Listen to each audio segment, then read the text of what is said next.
and in many cases causing them to happen purposely according to a plan. There is something called dialectics, Hegelian dialectics, we can get into later, but the whole idea is to cause people to be frightened. And in order to frighten people, a frightened and fearful people will do things for you. They will submit to you if they're sufficiently frightened. And so the governmental context of what I'm saying is that the government of this country wants people to be frightened. That's why they're continually turning criminals back out into the streets. They go in, they kill 15 people in a McDonald's. They get a $250 fine and a 3 years in jail, which is, and then when we find out what actually happened, they got 1 year, and the fine was commuted, and so they're back on the streets. They're turning murderers back onto the streets. There is no doubt in my mind that it is not because of loss of space, so they don't have the space for the criminals. They got space for you if you don't pay your taxes. The point is that they do not want. They want as much chaos in society. Came out a long time ago, and since then the FBI has concluded the same thing, that the truly criminal element in America is less than 1% of the total population of America are truly criminal element. 1% or less are the murderers, are the real serious criminals. Logic alone would tell you that if you put those people in jail or you put them to death, you don't have any more serious crime. Now what? Now you have very little need for the police department. You have very little need. The people now have more time to think about things. They don't have to worry about their children. They don't have to worry about their family. They don't have to worry about crime in the streets. Consequently, they can concentrate now on who's running this government, how fair are the equitable are the laws, and so therefore it's better to keep people occupied. We've known that for a long time. That's why politics is called political science. There is a method to controlling people. Politics is referred to as political science. It's a science. If you can keep people organized, keep people disorganized, frightened, fearful, broke, that's another thing. They want to keep you financially in a hole, then people are subservient to you. You do not want people to become self-sufficient and have enough money that they don't have to listen to you. You need crime, and you'll see why. I'll show you today why you need a lot of crime. You need to let criminals back out into the streets. They talk about something. If you think about the logic behind these rules and behind these new laws we have, it's absolutely insanity. A criminal goes out, he kills somebody, what do? They take the gun away from the criminal and they let the criminal go free. Then they say that there's just a proliferation of crime. We can't do anything about this crime that's out of control, the drug trafficking and all the killings going on and the gangs killing each other. But the point is that if you don't pay your income tax, or if you do something that's against the government, in the system of things, if you get out of the line, they will find you. The IRS will find you if you don't pay your income tax. You can go into the Amazon jungles, and they will come down there looking for you. And if they have to spend $7 million, they're going to find you, and they're going to bring you back here and make an example out of you. So if they have the power, this is the most powerful military nation on the face of the earth, ever devised by men. This nation is the most powerful military combine on earth. It has always been. And if you think about the time back in, 50 years ago in 1940, when the United States was a very infantile country, it didn't have all of the high technology it has today, and just within a couple of short years, it got its stuff together and was able to meet Adolf Hitler on the field of battle throughout the world and was able to do battle with the whole Nazi empire. But they can't do anything about the drugs in Pacoima. The problem is that they have total control over everything. So anytime you see things going on, just understand that the powers that be in this government want it that way. Franklin Roosevelt, probably most of you don't remember who he was. He was one of the presidents. Franklin Roosevelt made a statement publicly that I think is very important. He said that anytime you see anything happen in politics, you better understand it was planned that way. So anything that's going on in this country that you see that sounds crazy and lunacy, it's crazy and lunacy to you. But to those guys who are doing it, they know what they're doing. There is a method to the madness. I want to show you, and I think it'd be better if I just go on and begin with the slides, because I have so many of them, and I'll just stop and comment as we're going. Are we going to be able to... Well, I don't know. Let's see. Is that okay? Yeah, okay.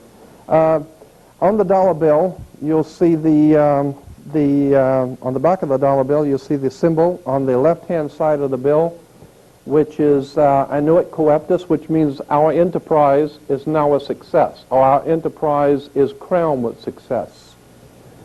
Annuit coeptus. So you're saying, fine, so you have an enterprise and it's now crowned with success. What enterprise are you talking about?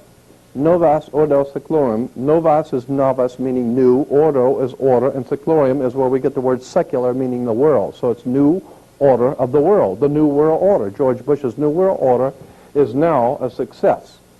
But the problem is this was put on the dollar bill back in 1934. 1934 is when the Federal Reserve actually finally took total control of the United States monetary system, and that's when they said it is now a success, because this is a symbol. This is an emblem of a secret society. A secret society of Freemasons called the Illuminati, the German Bavarian Illuminati. They were a secret society founded in the south of Germany. They were called the Illuminati, the illuminated ones, the enlightened ones. They they connected themselves to another group of Freemasons in France, in the south of France, referred to as the PRED Masons. And so this symbol today, while it's on the back of a $1 bill, it is also incidentally on a document in the British Museum and in the Louvre Museum. Both have some of the original writings of that sect of Freemasons in Germany that are today on display, and on one of the documents it has that exact symbol, annuit coeptus novus ordo seclorum, and that was in 1774 that the Bavarian Illuminati drew up their plans for what they were going to do in America and how they were going to do it. And that's not that's not just from 1934. That goes all the way back to 1774. 1775, it's a symbol of a secret society. The triangle at the top with the light emanating from around it is Horus, the god of the ancient Egyptians. Of course, this is an Egyptian pyramid. You don't find pyramids in America, you find them in Egypt. And that pyramid is the symbol of the eye, was in the Egyptian religion Horus, which was the newborn sun. Every morning when the sun came up, his name was Horus. That was the solar divinity in Egypt. Horus was God's son, the light of the world, who is risen. He is our risen Savior, our risen. And so Horus was referred to as God's son, and that's why the light is emanating from around, because it's the sun. The sun is a round eyeball of God. The ancient Egyptians believed the pupil of God was the sun, and he's watching you. And therefore, the sun was very bright. And so today we even say someone who is extremely intelligent is brilliant. They're bright. And that's why God is, of course, the most brilliant of all. Therefore, the sun is the most brilliant because it's God's eye. All right, anyway, there are 13 layers on the pyramid. And the 1776, a lot of people think is because of the country being founded in 1776. It has nothing to do with that.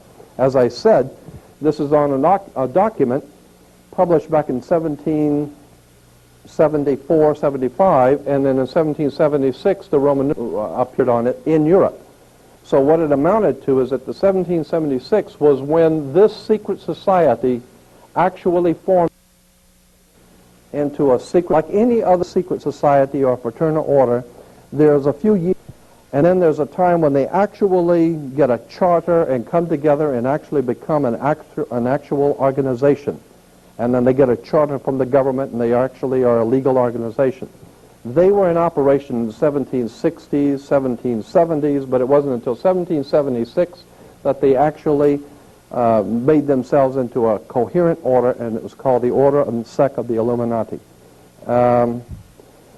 They were the basis for what we call today in our country the Bavarian Illuminati was the basis for what we call today the Colombian faction. The Colombian faction of the Illuminati came here right after this government was formed, and that's where we get today this Columbia Space Shuttle, Columbia Movies, Columbia Television, Columbia Records, everything, Columbia University. As a matter of fact, Columbia TV, Columbia Broadcasting System, CBS. What is the symbol for CBS? It's the all-seeing eye of CBS. It's the Colombian faction of a secret society that calls themselves the Colombians, and that's why our government is in the District of Columbia, because these guys own our government. They print our money, and they own not only the government, but they own you. You are their property. As a matter of fact, when you're born, your birth certificate, on the bottom of the birth certificate, it says the Department of Commerce. It is a property of the Department of Commerce because you are nothing more than a piece of commercial material. That's why if you're out of work, you don't go to an unemployment office, you go to the office for, what is it called, human resources, because you're just a human resource. So, in other words, these guys print the money, they run the country, and they own you, and they own everything around it. And so they make the laws, and that's why they can decide who can kill who, and who can get away with who, and who can get away with whatever, because they make the laws and they decide, all right? The new order of the world, our enterprise is now a success. As I said to you before, there are 13 layers in this pyramid. There are 13 letters in Coeptus. We'll get into that, all of this symbolism later. But 13 is a very important number to this secret society.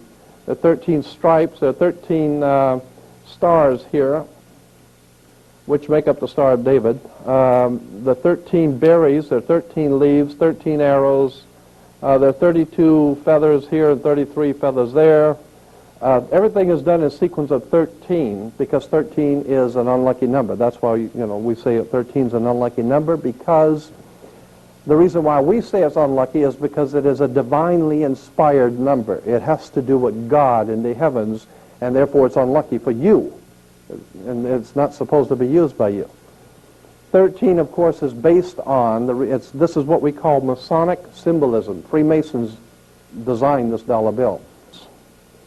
Everything is done in sequence of 13, and again, I draw your attention to the fact that you have 13 stars here, which collectively make up the Star of David. There's a reason why.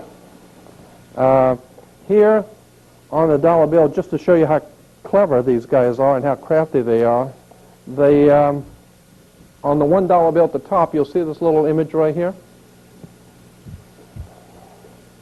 I think I can make that. This is just a large, an enlargement. This is an enlargement from a photocopy machine, so it's not really that clear. But if you blow it up from an actual photograph, you'll see it is it's a little owl. It's a symbol of the Bohemian Society. The Bohemian Society meets in California on the last 2 weeks of July of every year. The Bohemian Society is another secret society that was spun off of a larger secret society. The Colombians have a little fun club that they meet for 2 weeks out of the year in Northern California, and they're called the Bohemian Society. They meet in something called the Bohemian Grove. I have pictures, which I don't have with me tonight, but I'm going to have on my next lecture, showing all of the presidents, all of the living presidents, excluding the new one, but all of the living presidents at Bohemian Grove in Northern California, and they're all wearing red and black Ku Klux Klan dress type of regalia, like the Ku Klux Klanners, with the pointed headdress and everything. And, I mean, that's quite a sight to see presidents dressed like Ku Klux Klan members, right? And they're standing in front of a big open pit of fire, and behind them is about a 20 to 25-foot owl behind them. And the article in Elm magazine and Time magazine, I've got 2 or 3 different magazines showing basically the same pictures. It says that the presidents meet with all of the heads of industry throughout the world, all of the heads of state throughout the world, and all of the most important wheeler dealers in this country, and they all meet up in Northern California, and they have rituals where they go before the owl after midnight, And then what a picture you got, with all the presidents dressed up like Ku Klux Klanners with black and red robes on before an owl. And these are your presidents of this country. And the reason why they chose the owl is because the owl is a symbol used in Europe by secret societies, because the owl is wise because it sees things in the dark. And the implication is, of course, that's why they are where they are, because they're very brilliant and they know things that you don't know. So they see things in the dark and they put their little owl on the dollar bill. It's just a clever little thing, but it shows you how these guys think. We get into Masonic symbolism. When you drive by a Freemasons, the Masonic Lodge, you'll see the square and the compass and then the G in the middle. The G is for not God. Everyone thinks it's for God. It's not. It's for geometry. Actually, it goes back even further than geometry. In 1717, it was stood for geometry. But the G has been used by secret societies as far back as ancient Greece, meaning the generative principle, the principle of generation or sexual principle in nature. And so when you see that G, just remember it stands for geometry now. So talking about geometry, here is a typical geometric figure of a three-ring square. The circle, the triangle, the square, all have Masonic and spiritual meaning, as you'll see. But here we have the square within the magic circle. Here's the Washington Monument from above, the square within the magic circle. Incidentally, the Washington Monument is the Egyptian obelisk, another, like the pyramid on the dollar bill, another Egyptian symbol, because what America is referred to by the secret societies throughout the world as the New Egypt. That's a term that is given to them in their given to America in their literature, the New Egypt, because our whole laws are based on the ancient magic of Egypt, the white and black magic. That's why your police cars have black and white cars, because it's the idea of black and white magic coming out of Egypt. And these people that are running this country are really devious. But here we have the mystic star. I think I'm probably going to have to adjust each one. Here's the mystic star, to give you an example, is a seven-pointed star that's used in secret societies. You'll see it all over. Seven-pointed star. Here's Masonic Orders of Fraternity. Again, you'll see it.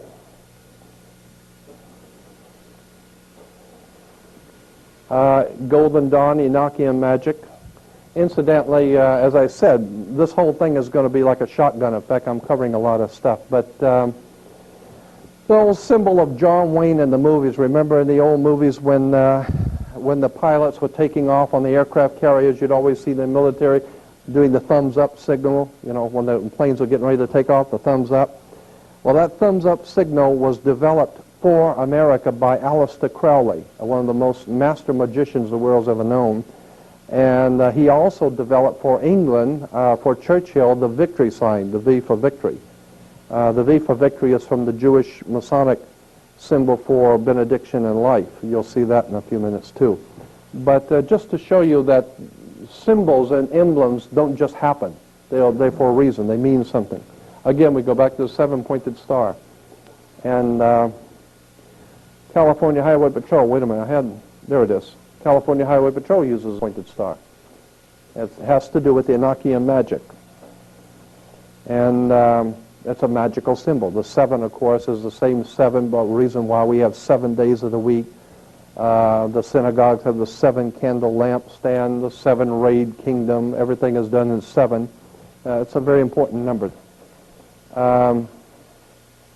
Here's a double cross, which was Roman Freemasonry. The double cross, which is Eastern, what do you call it, the Russian Orthodox, the Greek and the Eastern Orthodox Church uses the double cross, and it's appropriate because that's exactly what we're talking about here, a double cross. If we understand where that word came from, double cross implies that you've been deceived or been cheated or something. It's a symbol that means something, and I'll show you how it is incorporated into politics. The double cross, like here, and of course on Exxon you have the double cross. And I had a letter from the Exxon Corporation asking them if that was the double cross of Eastern Freemasonry, and they said yes. That's why we did it that way. So, I mean, they don't mind telling you if you are smart enough to figure it out. They'll tell you. You write them, and they'll be very honest with you.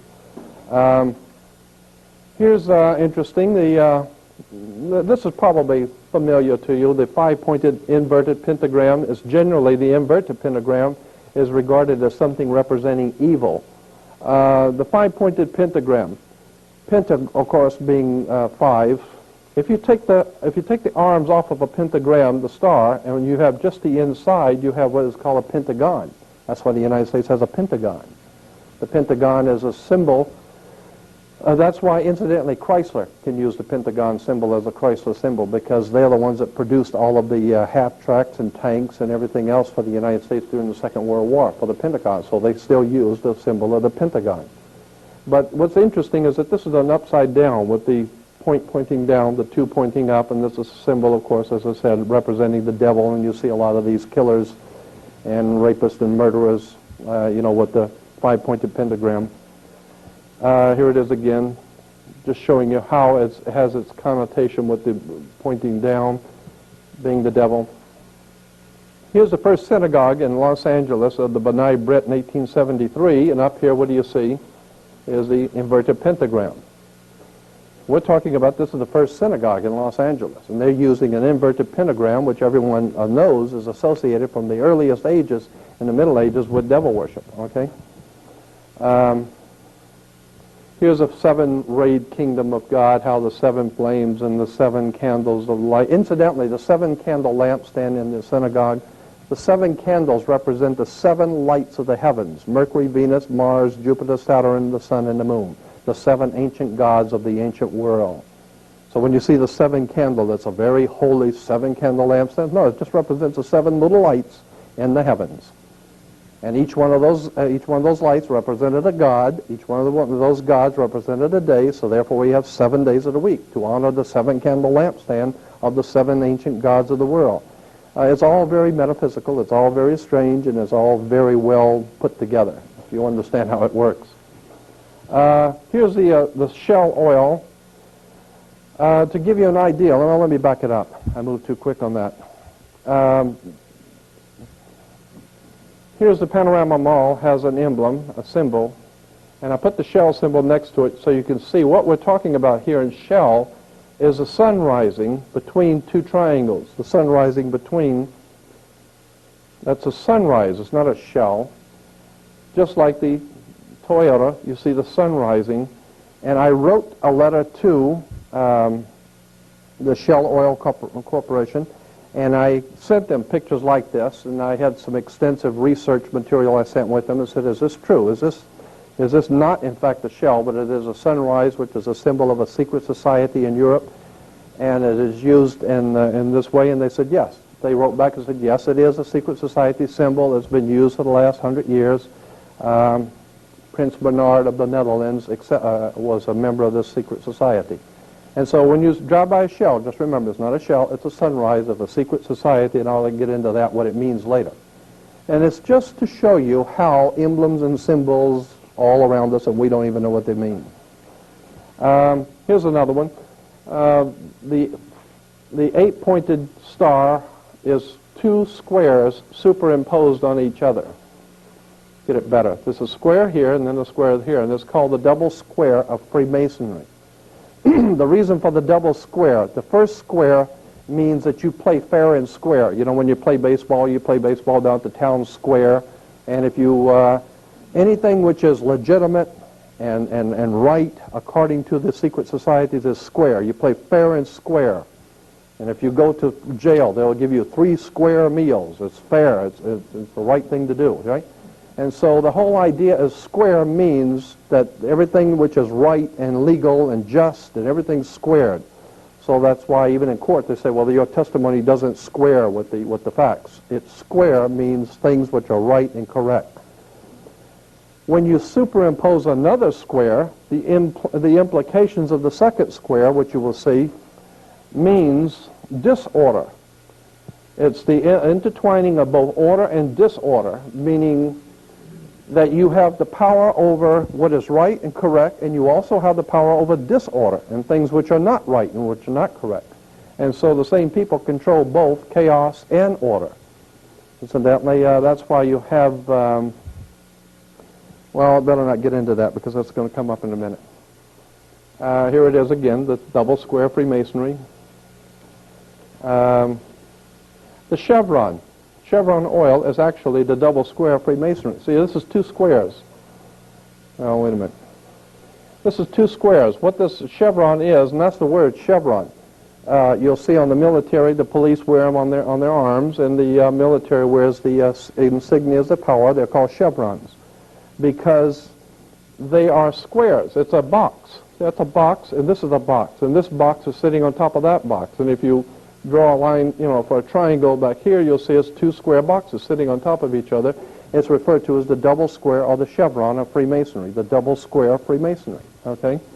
And so it implies that the powers that be in this world have both control over revolution, trouble, anarchy, and they have control over good government and over righteous government. So they can do whatever they want. You want to have a good government or bad government, they can do the same. They can do whatever they want because they got the money and they got the power. Here in England, of course, it's more appropriate in England, is the double square Freemasonry in London at the Parliament. It even says the octagonal Central Library in London has the double square Freemasonry. And of course, I think it's appropriate there because they do, in fact, finance and organize and direct all over the world.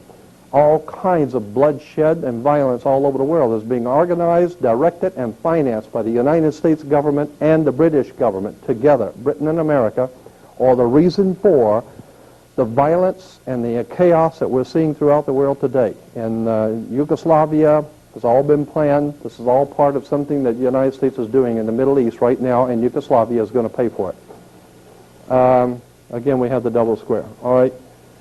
Here is the double square Freemasonry worn by the Queen. And this square is, the Masonic square is referred to as the Knights of Malta square. This one is the British square Freemasonry. The Knights of Malta, you'll see it's like four little triangles coming together, but they don't actually have a point in the middle. It's just a round or a nothingness in the middle. You'll see that again in Arco, where the four little points come together, but nothing in the middle. The Knights of Malta is, the square of Knights of Malta is the pyramid from the top, looking down on the pyramid of Egypt without the capstone. That's because, remember, on the dollar bill, the capstone is not connected to the body of the pyramid. So here is flying over the top of the pyramid, looking down on the Great Pyramid, you don't have a point because the chief cornerstone is not on the pyramid. And I just threw this in, I don't know why, but I did. Here's Under Life in Fascism. I wanted to make the point about political symbols. We hear a lot of people talking on radio and television about fascism and how bad the fascists are and fascism this and fascism that. Well, in most cases, fascism or fascists have come to power after the nation has suffered an economic collapse. Are we having problems economically or what? Right? A military defeat, Vietnam, and some other disaster. The fascist party wins mass support by promising to revive the economy and restore national pride. And that's exactly what the government's saying today. They need to restore national pride. Get Clinton in there to be president.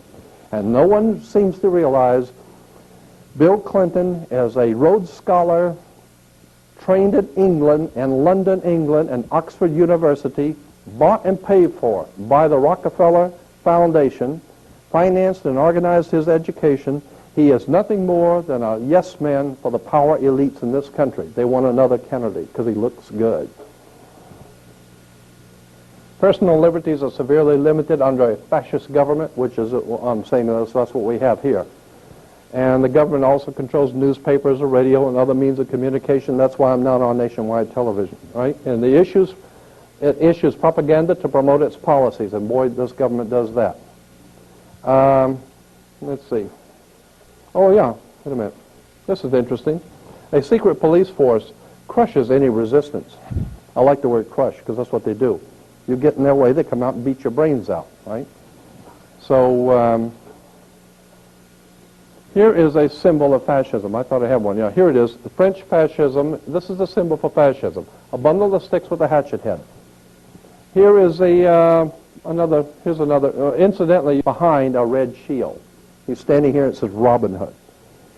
Why? Because the red shield is German for Rothschild. The Rothschilds of England were a German Jewish family in England who took over the Bank of England and took over 5 other banks in Europe and became known as the Rothschild banking dynasty of the world. The richest banking dynasty on earth, okay? Rothschild in German. Roth is red and shield is flag or a shield. So Rothschild is... Fascist was an authoritarian political movement that developed in Italy, several other European countries in 1919. Its name was derived from the fasces, this thing here, an ancient Roman symbol of authority consisting of a bundle of rods and an axe. That's incidentally why we had Axis powers in the Second World War. Here's the bundle of sticks with the axe, and this is on the symbol. This is on the back of the dime. The symbol for fascism on the back of the American dime. There it is. I mean, this is a fascist country. And it says fascism is a dirty, evil government that takes over and controls the people. Well, of course it does. That's what's happening to us. We've been taken over and controlled by fascists. And why? And here it is, the President of the United States standing here giving a State of the Union message, and what's on each side of him? The fascists. This is in the Congress. In the Congress, there are symbols of power for the President. Is 2 large fasces, and very few people have ever even noticed them. They're looking at this guy, and they don't even see these symbols of world fascist power, okay? And in case you're so blind you can't see, I blew one up and make sure you can see it. That is a fasci. A bundle of sticks with a hatchet head, and it was used in Rome. Let me explain why it's a bundle of sticks. The idea was in the Roman Empire that Rome could not police the world. What Rome needed to do was to collectivize a police force. That's why George Bush keeps talking about it's not just us in the Middle East, not just us in the Middle East, it's a conglomerate, it's a group of us. We merely represent a contingent of a group of nations there, not just America. That's the concept of fascism. It's not one stick, it's many sticks joined together with a hatchet head. So one person, one government can't do it, Bush says. What we need is a united nations where we can all unite our sticks together, and now we got power.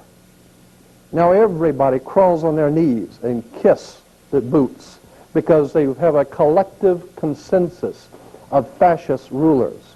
All these guys get together. That's like the East Side Mafia getting together with the West Side and bring in the New York boys and some of the families out on the West Coast, and let's put this thing together and really rape these people good.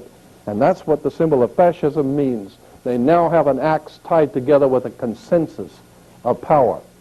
We have a fascist world government right here in America. Here's the United States Senate. 2 fasces on the Senate. I mean, even in playing cards, you got fasces with the king and the jack. That means something. There's a reason why the ace is the highest card in the deck. That's something else. Aces are always higher than the king for a reason. Here's another symbol, a geometric symbol used in Freemasonry by these secret societies. A triangle, the pyramid, within the circle again. And incidentally, the pyramid or the triangle is important because it goes back to the old pyramid of Cheops, which incidentally, I don't know if you know this, but the big pyramid it's called the Pyramid of Cheops in Egypt has no peak. It has no point. It has no point on it. The chief cornerstone of the point never was there. And the circle represents, of course, the sun. This is the sun, always the circle. And it has to do with Stonehenge.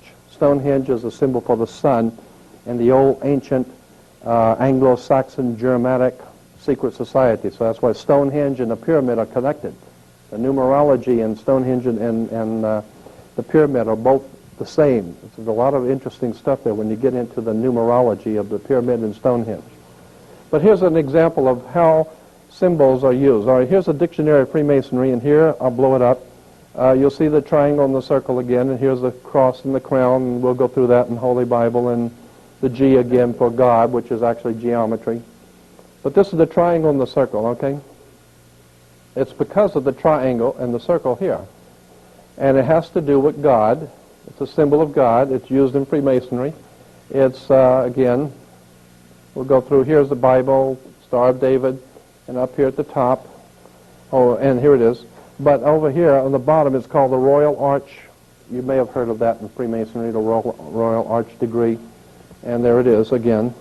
And here you'll see it used in churches. The School of Theology at Claremont. Yeah. You see it right there?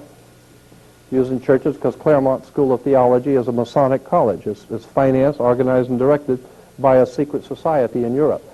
Yeah. And but people don't realize that because it's a church. It has to be holy. And there's nothing holy about it. This is a very powerful secret societies operating throughout the world behind our government and behind governments throughout the world, and they have tied themselves in and set up what they call a religious establishment. And the religious establishment is nothing more than a front man for a very powerful secret societies operating in the world. So they may look holy, but you better do your homework. There's more to religion than meets the eye. Here's the King and Queen of England with the triangle and the circle above them.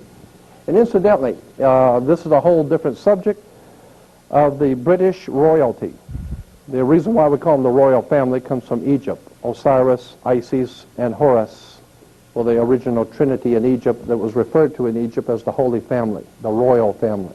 That's where they get the royal family, because of the triangle, the pyramid of Egypt, with God's son, Horus, rising. And so there's nothing holy about these people at all, okay? And when the King of England, interesting, when the King of England becomes king, the Archbishop of Canterbury, like we have our religious, I don't even know who it is, but when the King of England is crowned king, listen to what the Archbishop of Canterbury has the king say in his inauguration ceremony.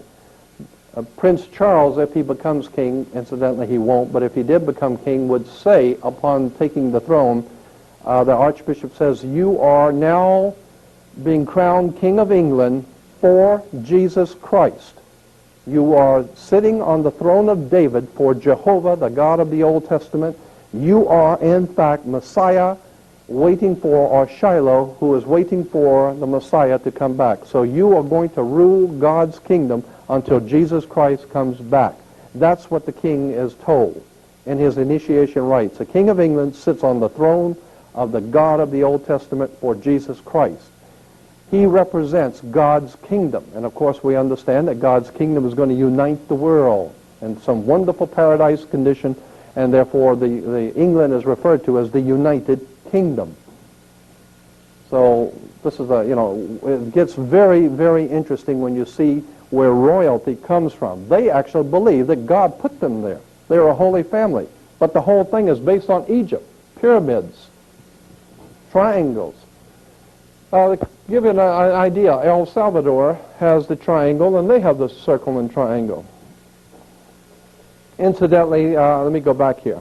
There's a little thing, I'm going to have to get into that on my next one because I don't have any slides to really show you, but there's something called a Phrygian cap of liberty. It's a cap that the old French Illuminati Freemasons wore when they overthrew the French monarchy and the French Revolution. You'll read about in school the French Revolution, those guys who actually overthrew the French government and the French Revolution, they all wore a little cap. It was like a stocking cap, a red stocking cap. And that was a symbol of something called the Phrygian cap of liberty. It goes back to the ancient Roman societies in ancient Rome. And I'm not going to get into it because it's a very interesting subject on this Phrygian cap of liberty, and you'll see it many times and what it means. But the point I'm making here is that the triangle is within the circle even in Nicaragua. And, wait a minute, I'm missing something here. Nicaragua and El Salvador, right, and those are the two countries we've had a lot of trouble with in war down in Central America because of this symbol here. That's what is causing the war, is this symbol in the middle. It's called the Phrygian or Phrygian cap of liberty.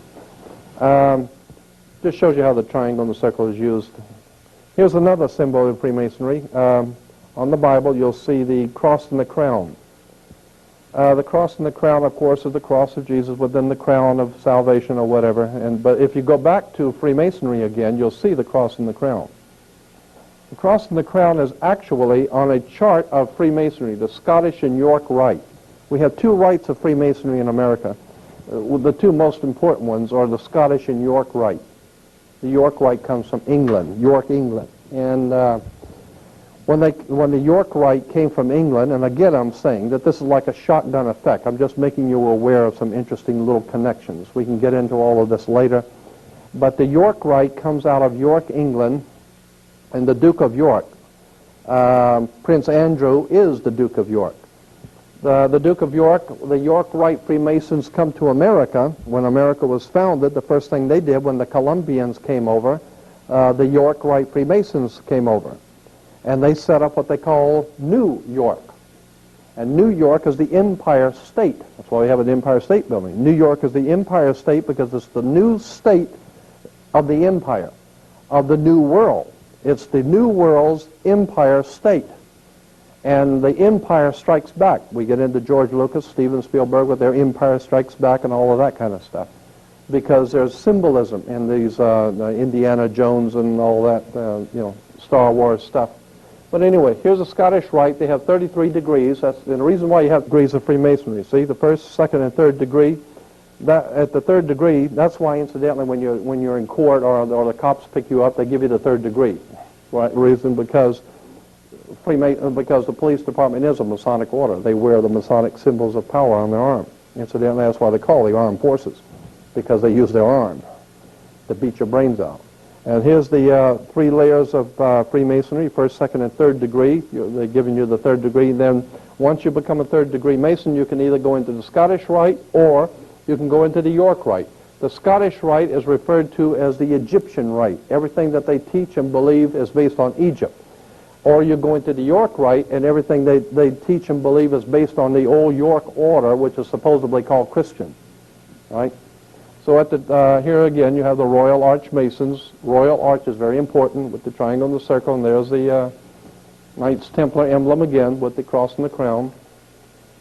The Order of the Red Cross is one of them, and here's the Order of Malta. When you're giving money to the Red Cross, just remember where it's going. It's going to a Masonic order. And that's why, incidentally, Red Cross can go behind enemy lines during wartime and negotiate for prisoners. Why can they go behind enemy lines and you can't? Because they're part of the war. They are part of the establishment. They operate on both sides. So we got Royal Arch Masons with the triangle representing the pyramid within the sun. We got the Red Cross, the Order of Malta, and that's why Bush went to the island of Malta. They have this summit, and the summit is the top of a mountain, and the pyramid is the old mountain of God. And here's the York Rite with the Order of Knights Templar again. Now here is, I'm just showing you this so that, here is, again, it says the pilgrimage to Virginia of the Knights Templars with the cross and the crown, and the Star of David with the Masonic handshake. That's the Knights Templar Masonic Order, and here it is on the Watchtower Society of Jehovah's Witnesses.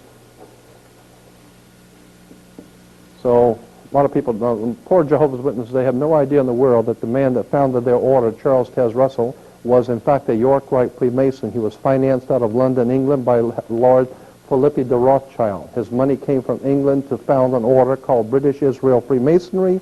He is nothing more than a Freemasonic conspirator to help the masters in England take over our banking system and our government and have everybody prepared to crawl on their knees and wait for God's kingdom, and Jehovah's going to come to save you. Don't bet on it. Cross and the Crown Lutheran Church. It's many places. Kingdom Identity Ministries, we got the cross and the crown.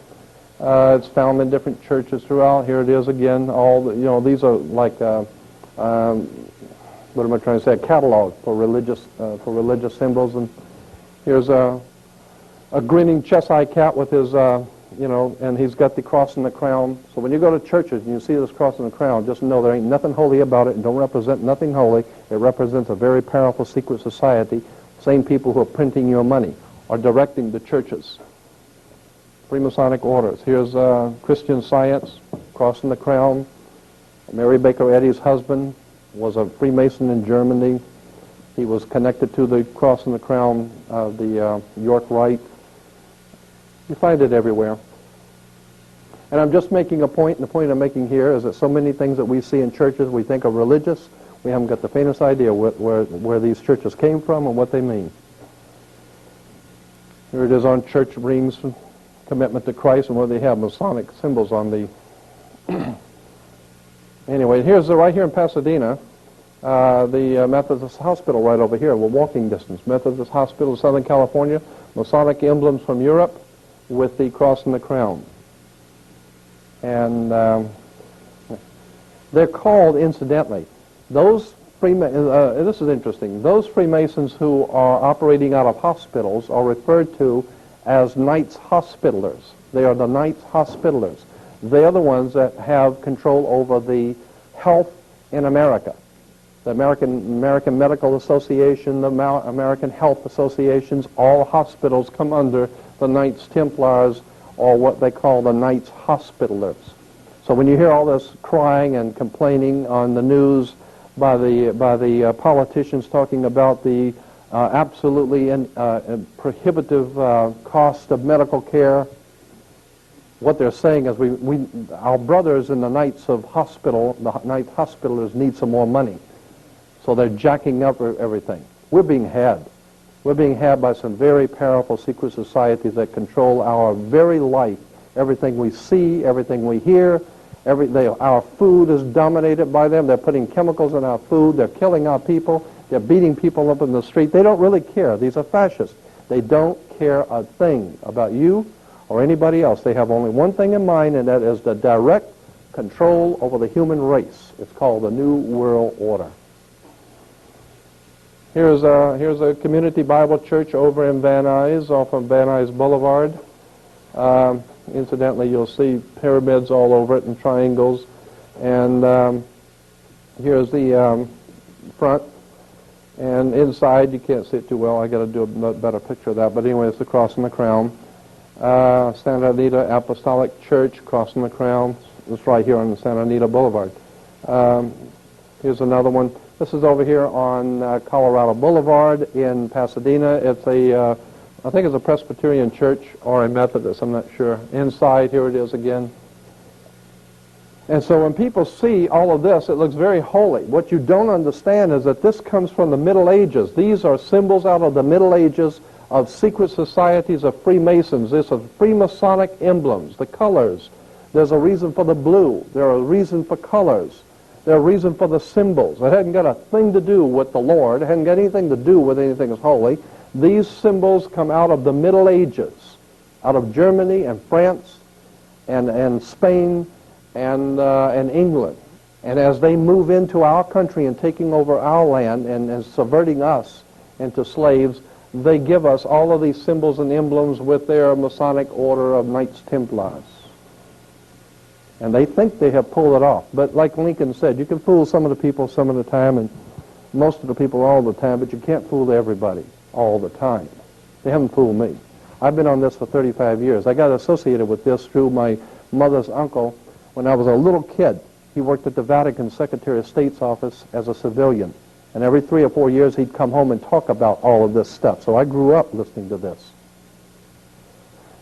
And here is a Sovereign Grand Commander's flag for World Freemasonry.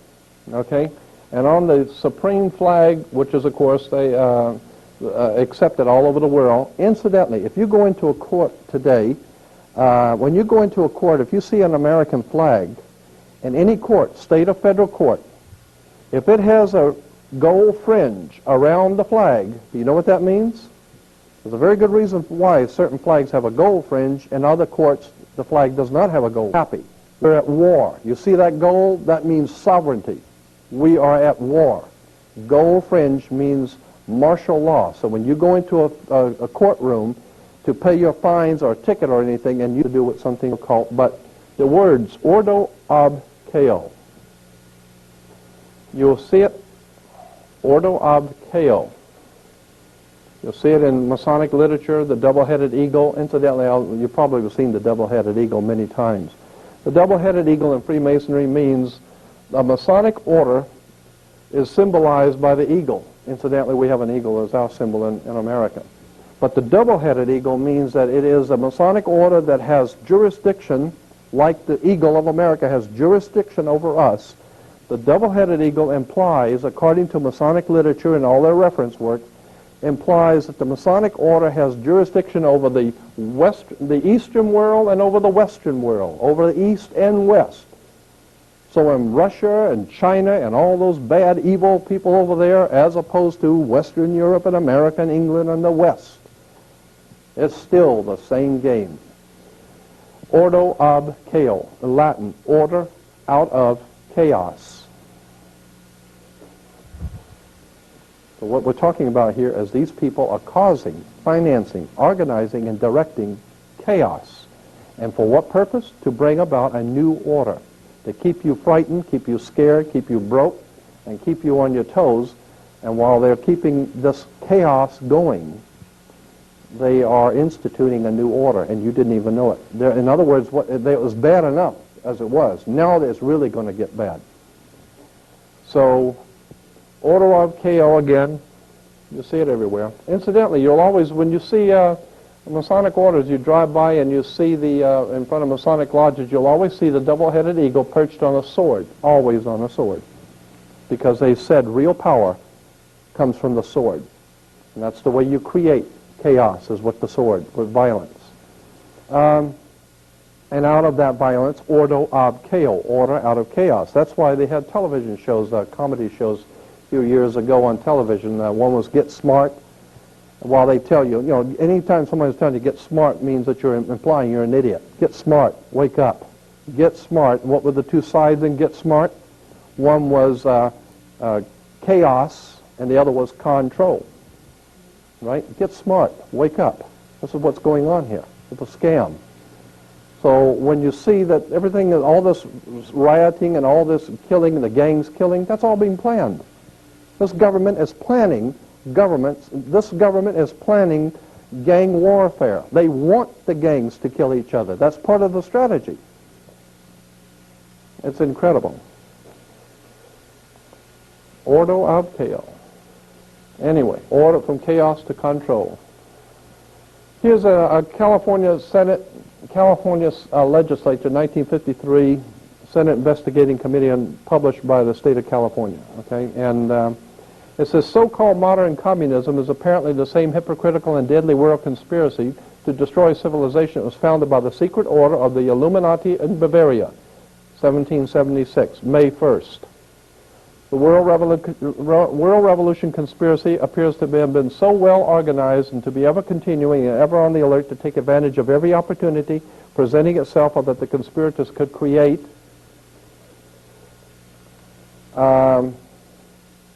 It is significant in this connection as early as 1783, when unsettled conditions and dissatisfaction in some quarters had arisen in the American colonies, subversive anonymous sermons were circulated among the colonial army to incite dissatisfaction and rebellion. George Washington immediately called the army together, and in addressing them, he used this significant language. We're talking about 1783. George Washington said this, quote, "My God, what can this writer have in view by recommending such measures? Can he be a friend to the army? Can he be a friend to this country? Rather, is he not an insidious foe, some emissary perhaps from New York?" So George Washington already realized that there are conspirators who are planning our demise, and they're operating out of New York. Then the Senate goes on to say, it is plain that Washington believed the then center of this secret conspiracy, so far as this country was concerned, to be located in New York, and felt it to be his duty to make such a direct statement. So what we're talking about here is as far back as 1783, we've known what was going on. Well, I better go on to the next quote because it'll make sense.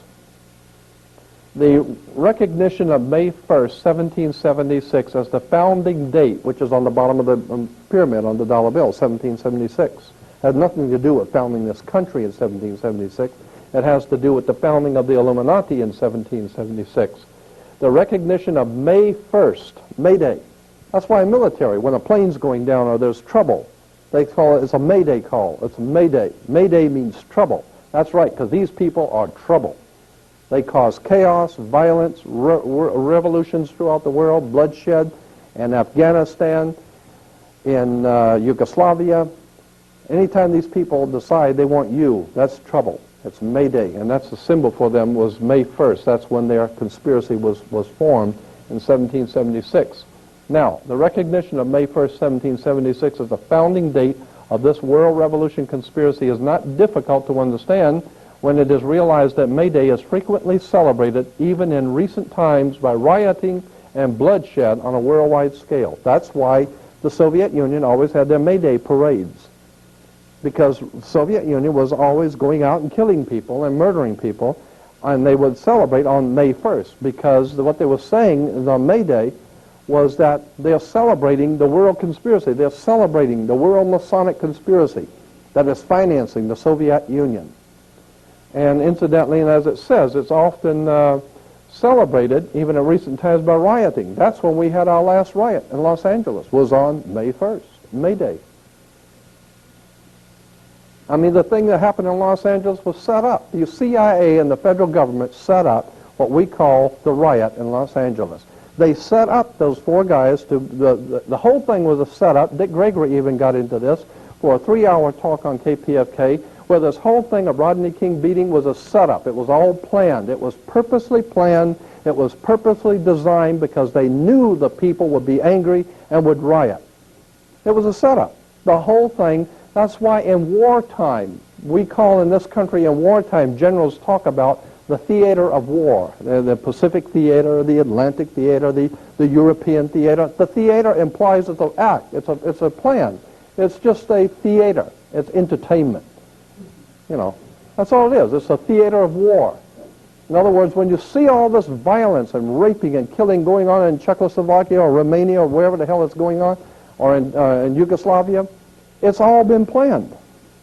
Now, what do you think the Pentagon is all about? They're sitting there planning how they're going to take over different countries, what they need from certain countries. They're breaking the monetary systems of the world. It was all being well planned. There ain't nothing, like Roosevelt said, there ain't nothing happening by chance in politics. Anyway, in issuing this manifesto, the communist conspirators evidently believed the time had arrived when, with the aid of ignorant victims, a worldwide takeover could be accomplished, and there were not enough ignorant victims then, and the expected coup failed. The conspirators thereupon conceived a plan for the future of supplementing the long-established secret conspiracy in existence since May 1st, 1776, with an unremittent public campaign for victims among the ignorant of all nations, and in an attempt to hide from view the underlying hypocritical conspiracies existing since May 1st, 1776, it was decided that in such public campaign, the manifesto of 1848 should be heralded as the founding date for communism, and Karl Marx falsely proclaimed as its author. What this is saying is that we are taught in school that communism is directly caused by Karl Marx and Friedrich Engels writing the Communist Manifesto. In 1848, Communist Manifesto was written by Karl Marx. No such a thing. History tells you that it was written, the Communist Manifesto was written in 1776 in Europe by an order of Freemasonry called the Illuminati. And it wasn't until 1848 that they decided, well, we better tell everybody that somebody else did it. So we'll say Karl Marx came up with it in 1848. No way. What we call communism is nothing more than a plan by the banking elements in England and America to divide the world between two divisions, to divide the world between the East and the West, so that you can have war. You've got to have war, chaos, before you can bring control. That's why the United States financed Adolf Hitler. The United States financed the Soviet Union. Soviet Union is called the Soviet Union, not because it's a union of states, it's because it was a unionized under International Labor Organization, the ILO, which was originally called the IWW, the International Workers of the World, which because they wanted to unionize all labor. Painters Union, you know, the Carpenters Union, the Soviet Union, it's unionizing labor. And once you can unionize labor, get control over monetary and labor systems, now you can have them war with each other, and you've got control over them. These people are very, very smart. They've got this stuff together. And here's George Washington's, the writings of George Washington from the U.S. government printing office, from original manuscripts. Here George Washington says, "I have heard much of the nefarious and dangerous plan and doctrines of the Illuminati. It was not my intention to doubt that the doctrines of the Illuminati and the principles of Jacobinism had not spread in the United States," see, on the Masons and the Illuminati, in the United States. On the contrary, no one is more truly satisfied of this fact than I am. So he's saying, you don't have to tell me about the Illuminati and what they're doing in New York. I already know. Here is interesting, though. On the Masons and the Illuminati, George Washington writing said, individual Freemasons of them, in other words, he's saying in this letter to the man who wrote it, I don't believe all Freemasons in the whole world are evil. I don't think all Freemasons in the whole world are bad. But I know what you're talking about when you say that there is a secret conspiracy operating out of New York and in America and throughout the world. Nobody is more truly convinced of that than I am. Of course, there's a lot of ignorant people in Freemasonry that don't know any of this. But that individuals of them may have done it. I'm going to paraphrase this because it's an old English. Washington is saying, the idea I meant to convey was that I did not believe that the lodges of Freemasons in this country had, as societies, endeavored to propagate the diabolical tenets of the first, the Illuminati, or the principles, the pernicious principles of the latter, the Jacobins, if they are susceptible to separation. But that there are individuals in the Freemasonic order who may have done this, or that the founder or instruments employed to found the democratic societies of the United States, later to become known as the Democratic Party, the founder or the instruments employed to found the Democratic Party in the United States may have had these objects in mind and actually had the separation of the people from their government in view is too evident to be questioned. What he's saying is that the Democratic Party was founded by a secret society of Freemasons that have one thing that they wanted to do, and that is divide the people from their government. Because before, under a Republican form of government, the people had total control because they were sovereigns. Under a democratic system, when you elect a Democrat, they were already had the idea of separating the people from their government. You just elect some airhead here and send him to Washington. But what you don't know is that this person is not even allowed to run for office unless he is one of them. He's not even allowed to run for Senate or for the state or for any position without being a part of this thing. So if you want to run for office, you just go out and try and see how well you can run for office without being a part of the Illuminati or the Freemasonic order of things. If you don't belong to the right club, Jack, you ain't going nowhere, period. Here's a congressional report from the congressional hearings on steps toward British Union, again, Union, steps toward British Union, a world state and international strife. I'll run that back by you again. British Union, a world state. What are you talking about, world state? You're talking about a one world order, a world state, an international war. And on page 13, this is a very interesting document, 28 pages long. But on page 13 it says, let me call your attention to the fact that on the reverse of the Great Seal of the U.S., which appears on dollar bills, you will find the exact symbol of the British Israel World Federation movement. This symbol is also carried on literature of other organizations promoting a world government and a world religion. At the bottom of the circle surrounding the pyramid, you'll find the words Novus Ordo Seclorum. This is the new order that was advocated by Clinton Roosevelt several hundred years ago. So this is a symbol of a thing called the British Israel World Federation. It is a connection between England and America and the Masonic orders of both and how they put this thing together. That's why, I guess, again, we say that England is God's kingdom, the United Kingdom. And as a matter of fact, there's a very big difference. A lot of people don't know this. There's a very big difference between being an English and British. British comes from a Hebrew word, Brit. In Hebrew means a contract or a covenant. And Ish in Hebrew means man. Therefore, British means the covenant man, man of the covenant. What covenant? It's the new covenant, God's covenant for a kingdom through Christianity, through God's kingdom, the united kingdom, the British. And the British, with America, are involved in something called British Israel Freemasonry, and all these dopes in Washington, D.C., and these conspirators in Washington, D.C., the District of Columbia, are nothing more than frontmen for a very powerful secret society is preparing us to accept something that's called God's kingdom. Remember, Armageddon's coming, the end of the last days, the end of the world, Jehovah's Witnesses, the Mormon Church, the end of the world. You better do your homework. There's something going on here. That's why we have a 51st state. Incidentally, a legal term in this country for a state is called the state of. Like the state of Alabama, the state of New York, the state of Florida. State of is a legal term according to International Maritime Admiralty law. That's why we have a state of Israel.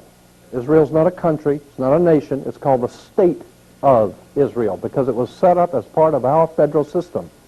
It was set up in 1948 by the United States and England, and it was referred to under International Maritime Admiralty law as the state of Israel because it is an actual state of the federal system of America.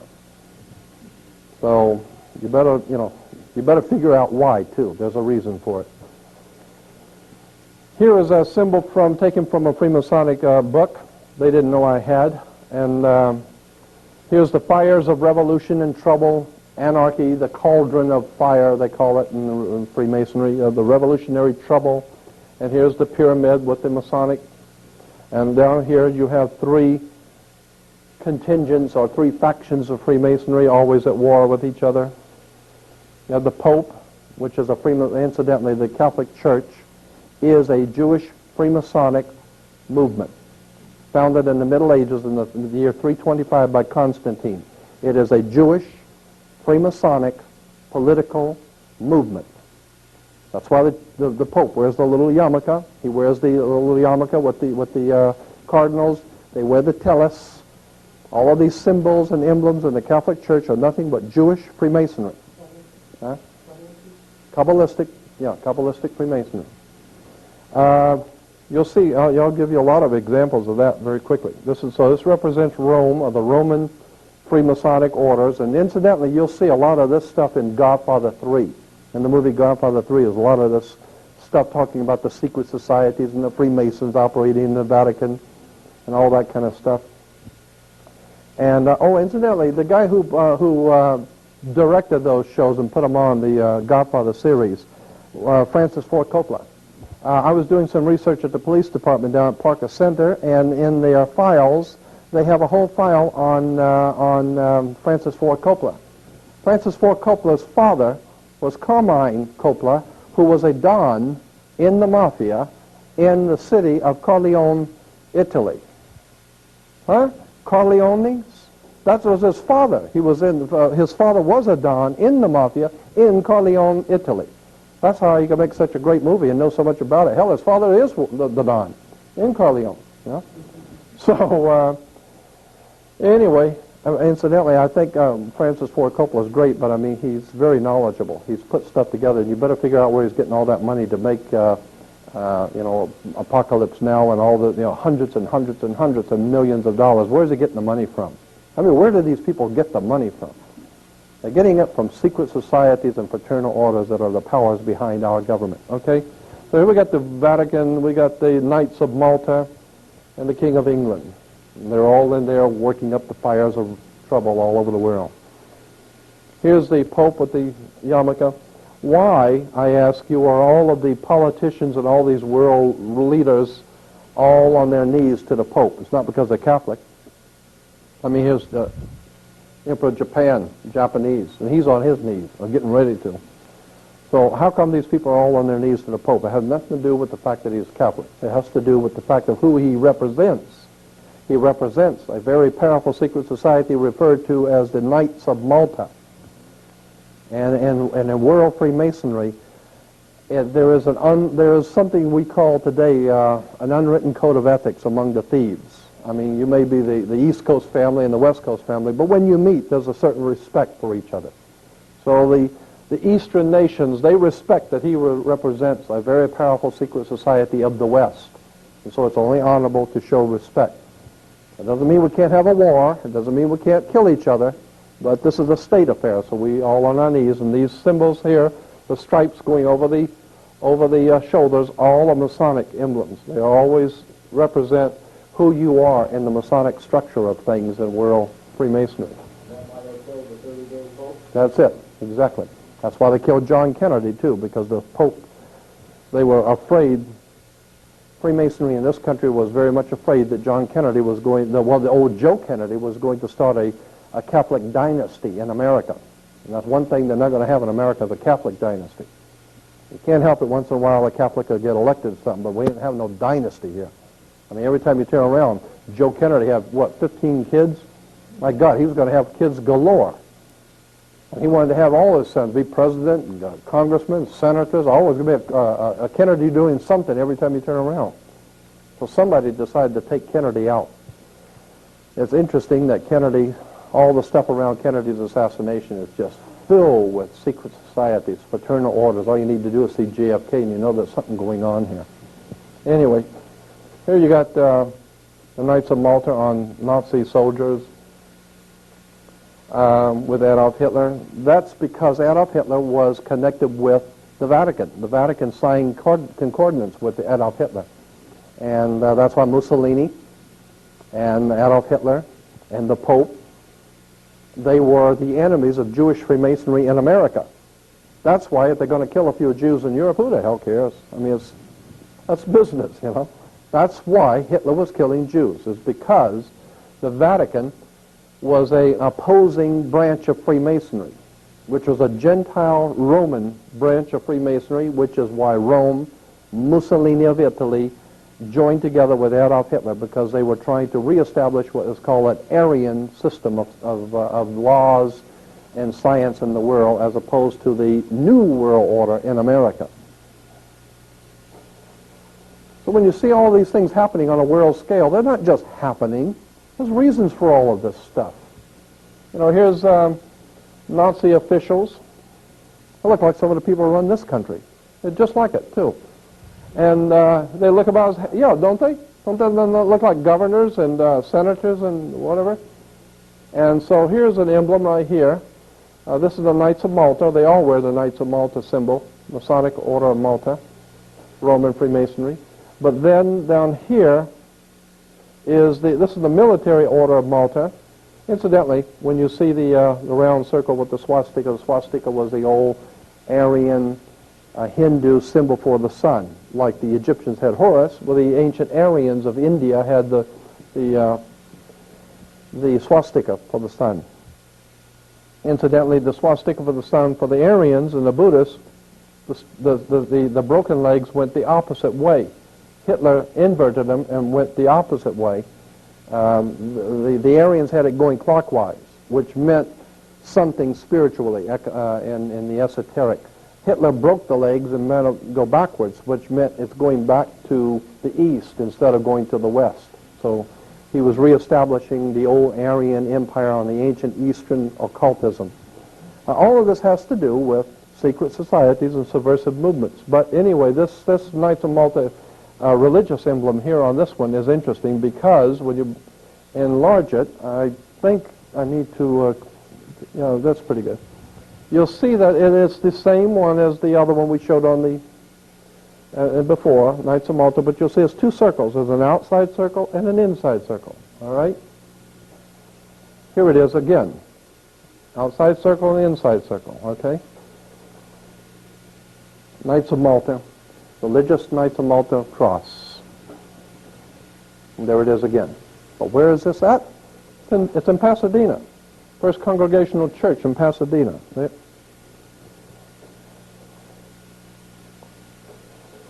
It's on churches right here in Pasadena. The Knights of Malta, religious Knights of Malta symbol. So, oh, and something else you might be interested to know. On all churches you'll find a pointed arches, pointed arches on the doors. You go into the church with a pointed arch, and the windows are pointed arches. The pointed arches symbolize the female. It's the pointed arch of the female.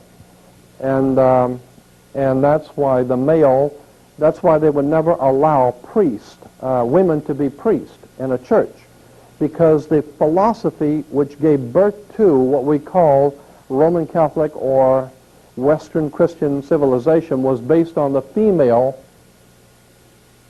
arch, and the priest wears the robe, or the robe, which is the female dress. A robe is a female dress, and a priest wears a robe because spirituality in the ancient world, according to the ancient world, spirituality was always in the hands of females, not the males. Men were never thought to be holders of religion or spiritual creatures. They were the ones that went out and killed and raped and murdered and brought in the food. The women were the ones that nurtured the child, brought civilization to males, because if you take all males, you lose civilization. You need the female to civilize society. Yes? Oh, yeah. Compass of the male. It has to do with and that's why I said the priest represents, what the long robe, he is representing female wisdom, or something the Greeks call it Pistis Sophia, female wisdom. And within the female wisdom, beneath is the male. So it all has to do with symbology, it all has to do with sex, the female, pointed arch, etc. All right, then we get up here to York Rite Freemasonry again, and here is the Masonic square, or the Masonic, the Malta, Knights of Malta cross. The cross, that's the same one the Queen was wearing, right? The Knights of Malta cross. Here it is again. Let me go back to that. Order of Knights Templars. That's why in Israel today, you see the Jews going to the Wailing Wall, and you see this in the news. They're at the Wailing Wall. It's the wall in which they wail. They wail because of the Wailing Wall was put there.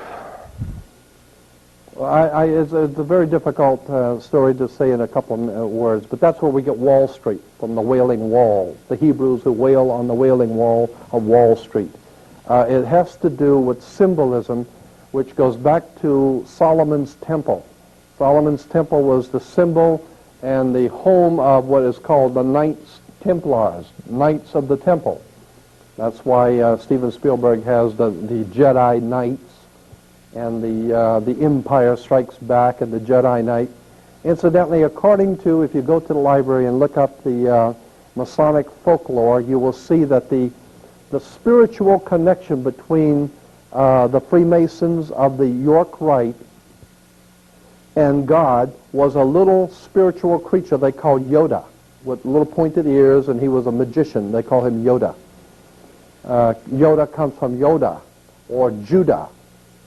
It has to do with Judah, Yoda, the Knights of Malta, and whatever. You could make a whole study out of any of this.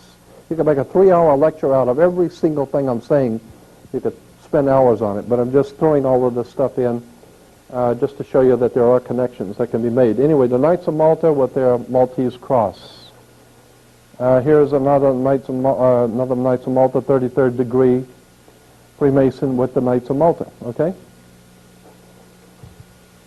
Here's the same one on Masters of the Universe, right? That's what they intend to be, is Masters of the Universe. I mean, hell, they own the Earth. Now they're going for the universe, right? Now they want to go out to other stars, moon, own the whole universe. Masters of the Universe. Blonde hair, Aryan.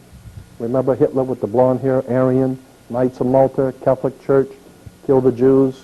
Hey, it's all connected. Right? Okay?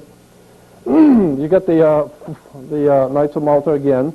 And I'm drawing your attention to this strange configuration here because you'll see it again in the fire department. LA Fire Department has the Knights of Malta. Because the fire department, the police department, sheriff's department, mayor's department, and everybody else's department is all Masonic. The whole thing. We are in the hands of a very powerful secret society, and we call it law. Actually, it's nothing more than secret societies who have totally taken us over. And we just go along to get along because we're too ignorant and too frightened to death to do anything we did know. Yes? Yeah, on a red background. The Knights of Malta are a Gentile Roman Freemasonic order coming out of the old Roman Empire, which was the collective power of the old world of Europe, because Europe was dominated by Rome. And so the Knights of Malta is a symbol for a Masonic order coming out of the old world order of Europe, and it was called the Knights of Malta, and because it goes back to an old priesthood on the island of Malta. Malta was a symbol many, many, many years ago, over 2,000 years ago in the Roman Empire. Let me think of something that's comparable. You know, there are certain places in our country that are hot spots for occultism.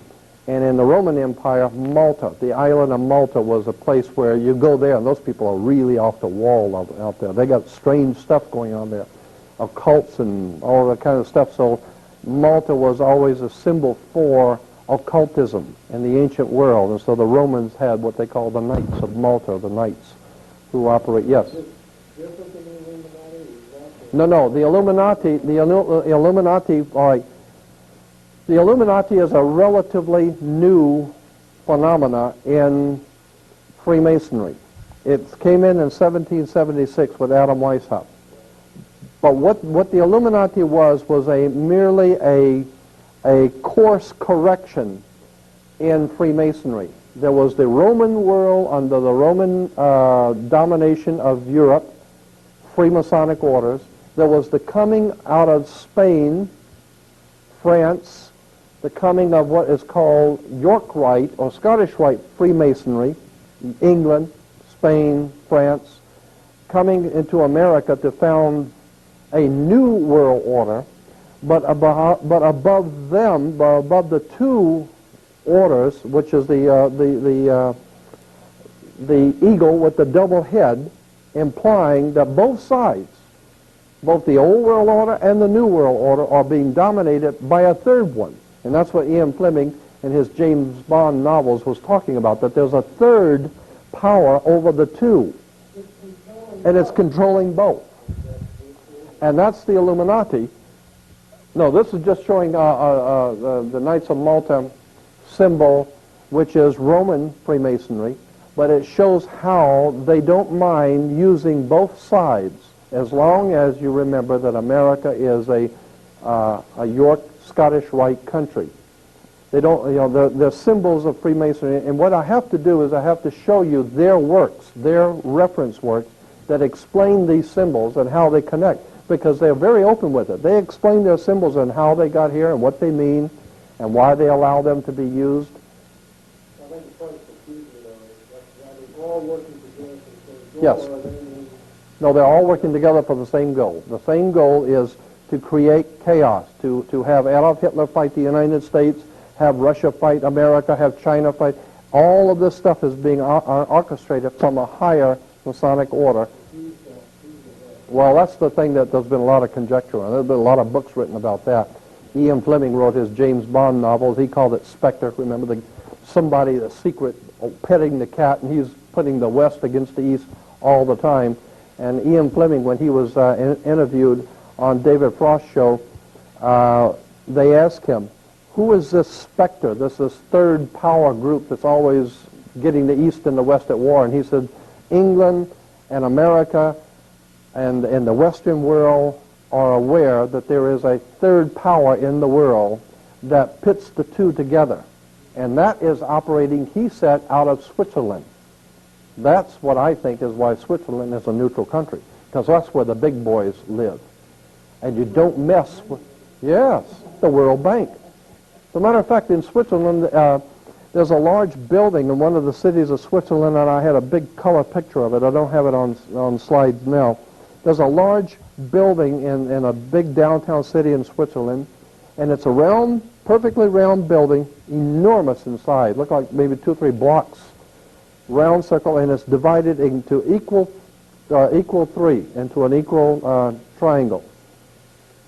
And 1/3 is the, it says in the article, 1/3 of the building, and then when you fly over it, you can see it. It's like the peace symbol. That's why the peace symbol was the Y within the circle, okay?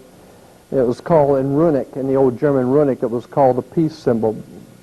Anyway, the 1/3 of that building in Switzerland is the world headquarters for the United Nations. 1/3 of the other third is the World Bank, the International Monetary Fund, and the other third is the world headquarters for Freemasonry, the Masonic World Congress. So you got the Masonic World Congress, World Government, United Nations, and the World Bank. This way they keep it all together. You don't have to go out for coffee. You can all work together, right there together, right? Yeah, it's incredible. Here again, I show you the Pope with the Jewish yarmulke. There's a reason why the Pope wears a yarmulke. That's a Jewish headdress. That has nothing to do with God. It has to do with Jewish Freemasonry. The reason why he is called a cardinal, the word cardinal means a hinge on a door. That's what the word means in Latin, a hinge. And the Pope, the word Pope comes from Papa, which is Latin, which means the door to the mysteries. He is the one that you must go through to open up the mystery of God. So therefore, he's the door and he's the hinge. The cardinals are the hinge for the door. And it goes all the way back to Babylon. It goes back to the old ancient Babylonian and mystical religions. Here's a document I got from a Freemasonic friend of mine who got me this document. It's a color. It was on the wall, and I asked him if he had a color reproduction of it. He did. He gave it to me. And it shows some of the different, what is called, the different divisions of Freemasonry throughout Europe. And what they mean and how these guys are all connected together. You know, from England to France to Italy, Spain, it's all being connected, it's all being orchestrated. And yes? What is the title of the talk referred to? I'm not even sure what those words are. That one? I sat and talked to the librarian, the chief librarian. His name was Cook. He was the one that had a copy of this, and he was just explaining how these were the different concordant orders of Freemasonry and some of the different symbols that are used throughout Europe. I thought it was interesting when I first saw it because that looks like the Pope's tiara, the Pope's diadem, right? And that looks like the Pope's diadem, and I called that to his attention. He said, yes, it is. That's the papal headdress with the, you know, so what we're talking about here is free... Huh? Yeah. But I mean the word casserole. That's at the top. No, I understand. I'm saying I don't read the language. That's what I'm saying. Do you read it? No, I don't either. I forgot what the guy was saying. He was, you know, he was an old man. He was telling me all this stuff, and he was writing it all down for me. And I J-E-U, de la, Casserole, meaning the group. probably. That probably has something to do with it. You know. Of the group. The plan. Yeah. Well, whatever. Yeah, whatever. And he's part of the group and part of the plan. Of course. Because it's the state of the New York Empire. Right. The Empire Strikes Back. George Lucas. Oh, yeah. The more we change, the more we stay the same. Nothing new. Here it is again, the Vatican with the Masonic symbols. I'll run through this pretty quick. I don't want you to get too bored. But anyway, here's a papal headdress. But these are all accoutrements for Judaism, right? The Ark of the Covenant and the mercy seat. And here's the Jewish high priest. And he's wearing the same one you just saw, which was worn by the Pope. The Pope's headdress. But we're talking Jewish here. We're not talking Roman Catholic. Unless, of course, you understand Roman Catholic is Jewish. Here is Freemasonry, and off of a page it's called Chapter Jewels of Freemasonry. Symbols of the different departments of Freemasonry. And up here you'll see the king, the scribe, and the high priest. And for the high priest, what do you have is the Pope's headdress. The Pope is the high priest of Freemasonry. And the King of England, he's in there too. But that's why there was a war between the King of England, King Henry VIII, had a falling out with the Pope. And the King Henry said to the Pope, I don't like the way you're doing things here because you're hanging out too much with the wrong kind of people, and so our Knights of the Order of York are not happy with you, and so we're going to break it off. We don't want you ruling England anymore. So from here on out, we're going to be king of the kingdom. The keys are going to be those keys on the bottom of the papacy on the Masonic. Well, let me go back and show it to you. Come on, one more time. Where are the keys? I thought the keys were, okay. Anyway, on the papacy, you might see it here yet, there's always those two large keys under the Pope's symbol. I think that's where we get the Florida keys from, because if you understand what the word keys and what it means, Florida keys, I think, is connected to it. Because those people down there in the Florida Keys, better know who those people are. The Florida Keys are a home for some of the most powerful mobsters the world has ever known. They got a whole thing down there, and if you understood how many millions and millions of dollars, I mean countless millions of dollars, went into just building that highway from the coast of Florida all the way out to the Keys. That is an astronomical feat for the military, and the military was in charge of doing that. The Seabees laid it all out, and the military laid out that, and if you've ever gone down there, that highway is a beautiful highway going way out, as far out as the eye can see. 75 miles. Right. Now, how much did that cost? And how come you put it out there? For who? So, yeah. Uh-huh. They didn't put it out there for me. I don't live there. 175-mile bridge out in the middle of nowhere, and I don't mean no little platoon thing. I mean a beautiful bridge going all the way out to those islands, and there are hundreds of islands out there. Why? Because those families that live out there were friends like B.B. Rebozo, the friends of Nixon. Always see the presidents going down to the Florida Keys. That's because these guys who are the powers behind this live out there in the Keys on those islands by themselves, like in the Sean Connery, James Bond movies. These guys are absolutely horrendous. They got a thing going that will not stop, and we have no idea in the world what's going on. That's why they call it the Florida Keys.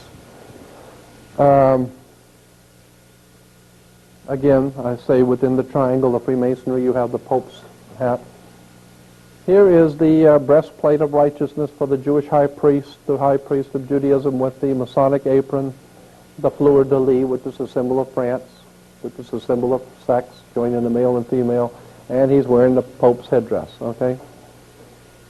Here's another Masonic apron, and on the apron you will see King of England, the Pope.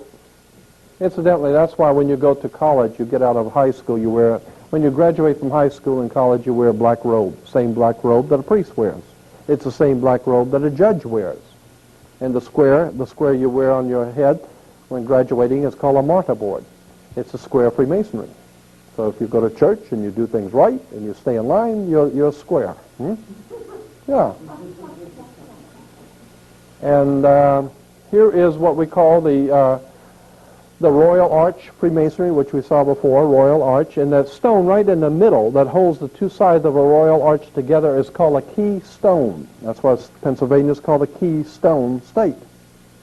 Because Pennsylvania is where the Constitution was signed, where these guys put this whole thing together. That was the keystone state, where the keystone was finally dropped between the 6 and the 6, and the one in the middle makes 13, the 13 colonies, the keystone state.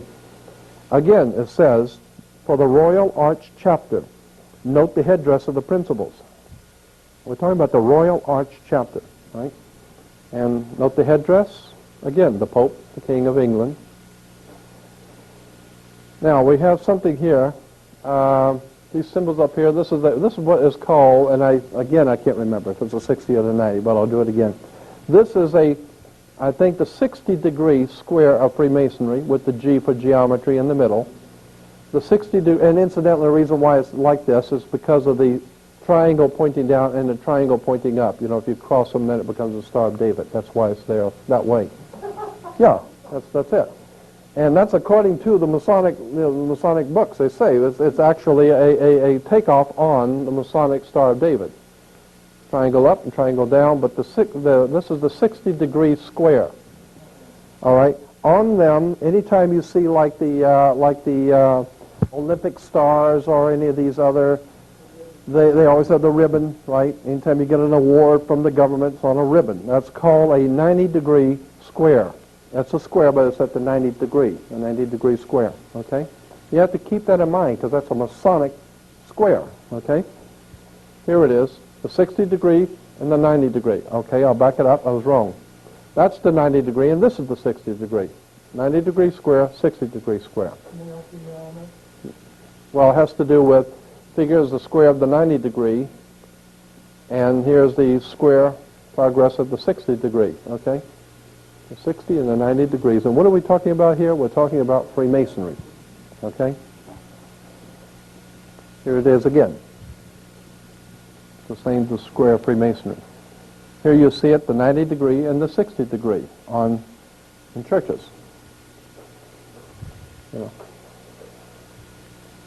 So when you see these choirs, singers in churches, they're wearing the square of Freemasonry on them. And it's only appropriate because they're worshiping the Masonic God. Here is St. Louis at Jerusalem.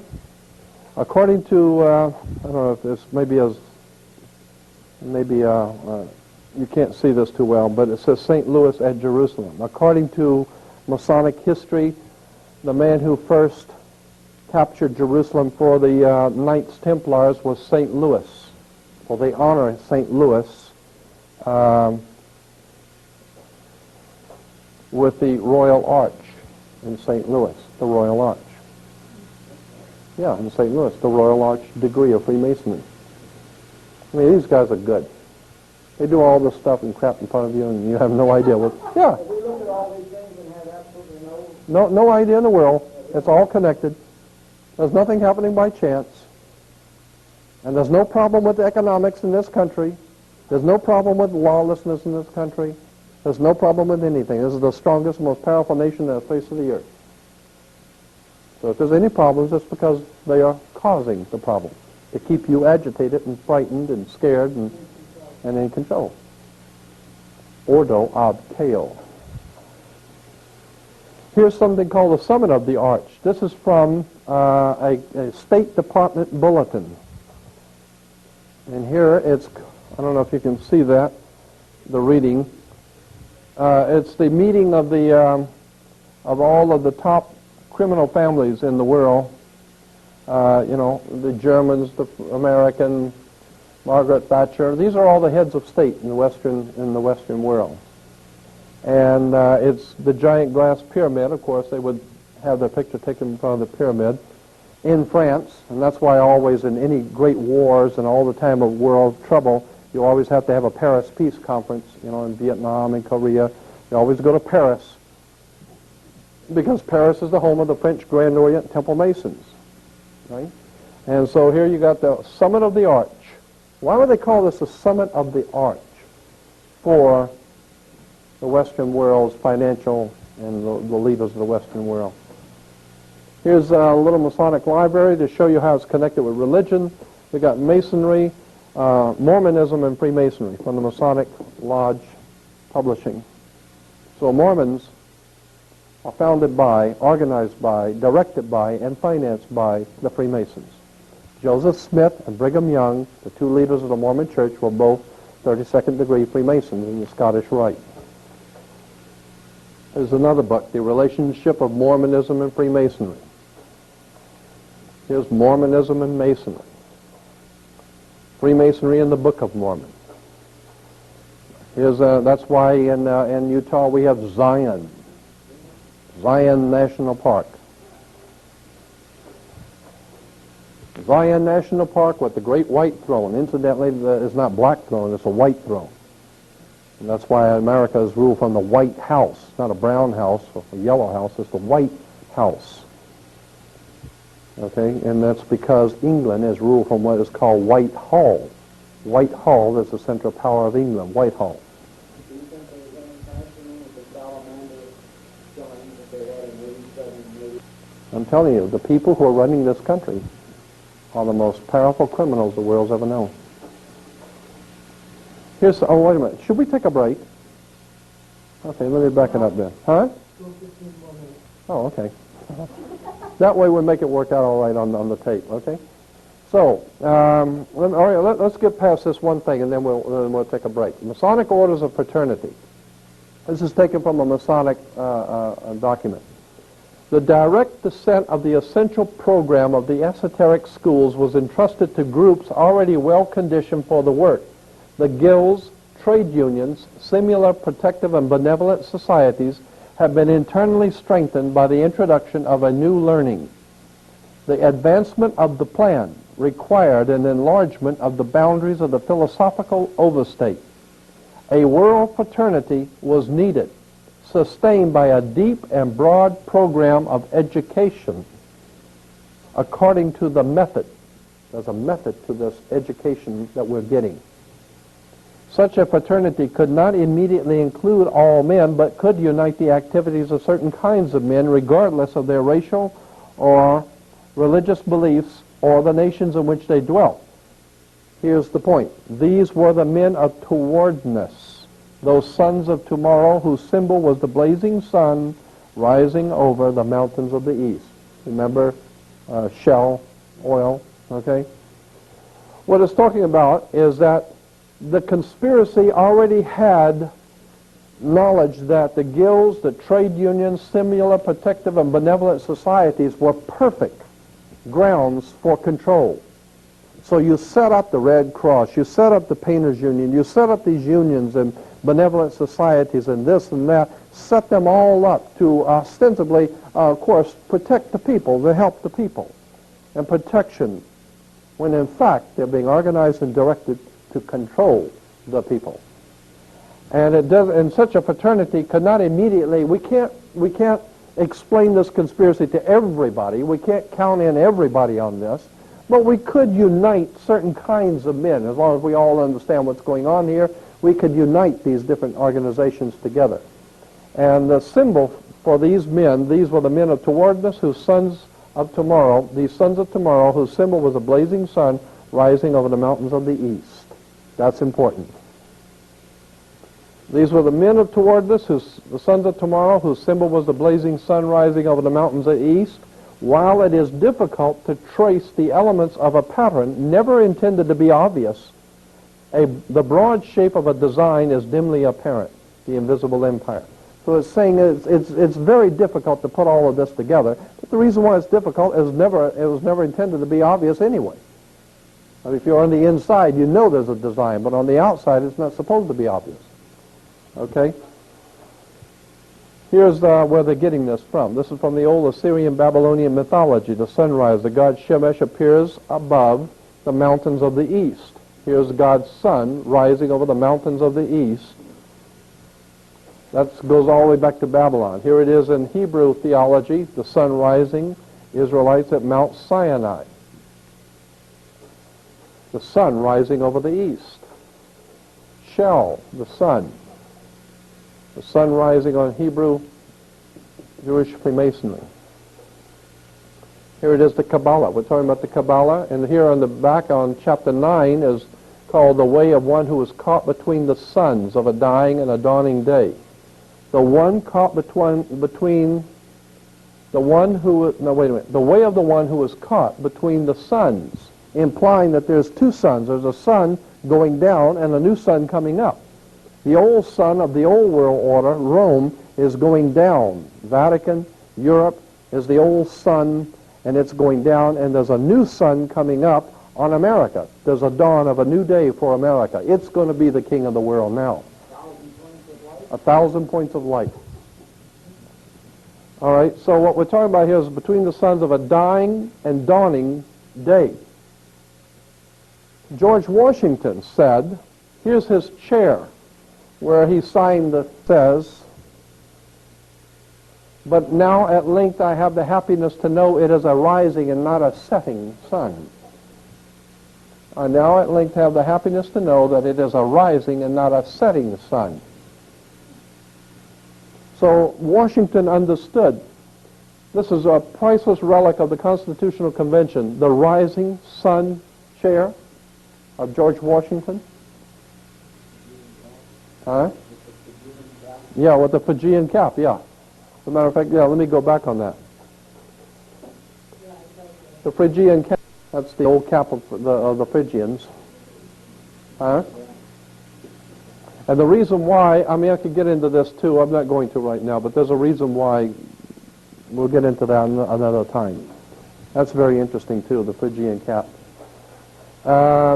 Here's a book by James Billington, Fire in the Minds of Men. It traces the course of the revolutionary faith from its earliest origins in occult Freemasonry to the allegedly scientific Marxism of today. So when you hear things about scientific Marxism, communism, the Soviet Union, and all of that, what we're talking about, scientific Marxism, is actually had its earliest origins in occult Freemasonry.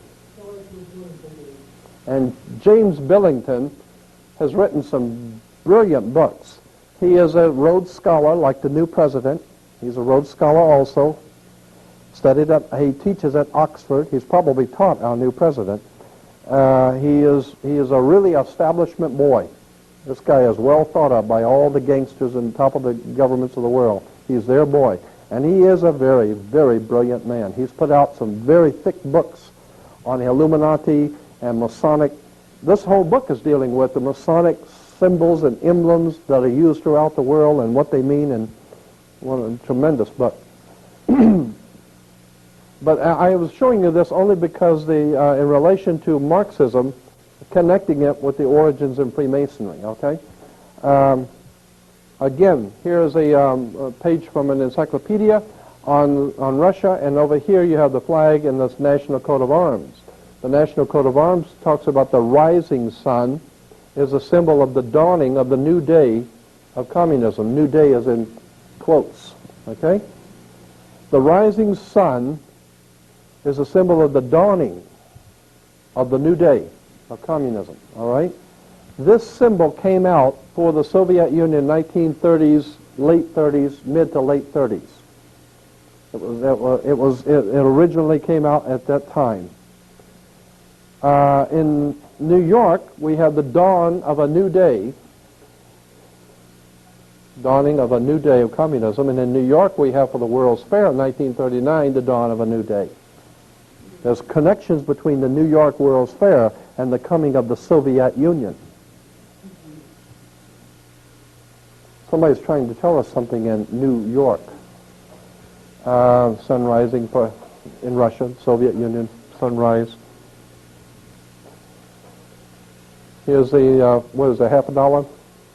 Yeah, 50 cents. And here it says, she is moving toward the dawn of a new day, the sun rising for us. They put communism over there, it's rising for us now. Now we're coming into a communist system. We call it democratic, like the People's Democratic Republic of China, the People's Democratic Republic of Cuba, the People's Democratic Republic of Romania, and now we got the People's Democratic Republic of America. And nothing in all Marxist communism is the same as the old Roman fascism. It's all totalitarian dictatorships, period. Here's Charles Tess Russell, founder of Jehovah's Witnesses. He's telling everybody the new day is dawning, you know, preparing all the poor Jehovah's Witnesses for the dawn of a new day. Here is the Watchtower Bible Tract Society of Pennsylvania, Jehovah's Witnesses with the sun rising over the mountains of the east.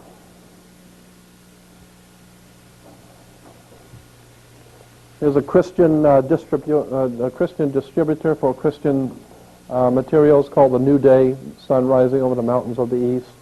Christians have no idea in the world. All this stuff is being manipulated, presented to them, and they have no idea in the world. And they're out there preparing the world to accept God's kingdom, Channel 40, and never realize the symbols of Channel 40 are Masonic. And all of their leaders are all Freemasons. It's too bad, but it goes back to, you know, pride precedes the fall. When it is you think you have the whole truth and you're in tight with the Lord, that's when you've been had. Richard Nixon struck a coin for himself and called it the new day for America, the new dawn for peace. And that's what he did. Here's Liberia, the flag with the symbol for the rising sun on the flag, just to show you how it's used throughout the world. The sun which heralds a new day. Romania, their symbol is the sun, like the shell, the sun rising over the mountains of the east. The rising sun expresses the promise of a new day. Here's Mongolia. The horseman on horseback with the sun rising over the mountains stands for the nation's advance toward Malawi with the red sun. Malawi added the sun to symbolize the dawning of a new day for Africa, and it was. They killed a lot of people over there. And Afghanistan, there was a new dawn for Afghanistan. They broke that up and killed a lot of people. And here's on rings, high school rings, college rings, a new dawning, sun coming up. Here's the sun coming up on college rings and high school rings. There it is. Behold, a new dawn, the sun coming up on the mountains of the east. I mean, hey, they control education, religion, politics, the police department, fire department, and Sears. I mean, let's face it, own and control the world you live in. It's the only game in town. You know, behold a new dawn. Kids wear these rings, have no idea in the world what that means. How much more time do we have on the film? Good. A recurrent mythic model for revolutionaries, early romantics, and young Karl Marx and the Russians of Lenin's time was Prometheus, who stole fire from the gods for the use of mankind.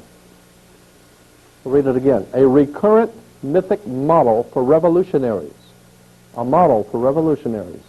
And early romantics, young Karl Marx, and the Russians of Lenin's time was Prometheus, who stole fire from the gods of mankind.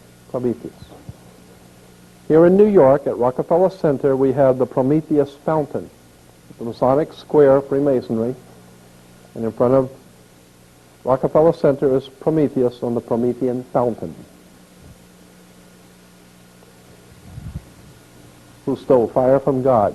And that's why during the Olympics you have they're running around with the torch. It's the torch of Prometheus, like the Statue of Liberty holds the torch of Prometheus. It's a symbol for the... Well, wait a minute. Yeah, I'm just going to... This is the end of it right here. The United Nations, I was saying today to one of you today that the post office, our postal service used to have on our post boxes on the street were red, white, and blue. Today they're just simply blue. They're just simply blue. Because blue is a symbol for Israel. It's a symbol, it's the national color of Israel, which is incidentally the same national color for, the international color for the United Nations. This color blue. This particular shade of blue has since become known as UN blue. This is UN blue. It comes from the old Grand Lodge of Freemasonry, the Grand Lodge blue. That's why it's called blue degree Freemasonry. The first 3 degrees of Freemasonry is called the blue degrees. That's why the United Nations is blue. When you go to college, you get a degree. Because that's the way you move in Freemasonry is by degrees. The 33rd degree, the 32nd degree, the 3rd degree. You go to college and get a degree because these people will teach you what you're supposed to know, not what you're not supposed to know. You're not supposed to think like this. They teach you what you're supposed to know. They teach you how to earn a living, not how to live. They teach you how to think, not to think, but how to think.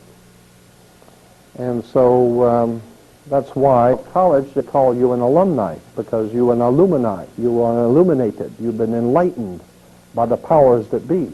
As long as you stay square and play on the square, you're going to do all right. As long as you don't go thinking too much. Is the end of the first section.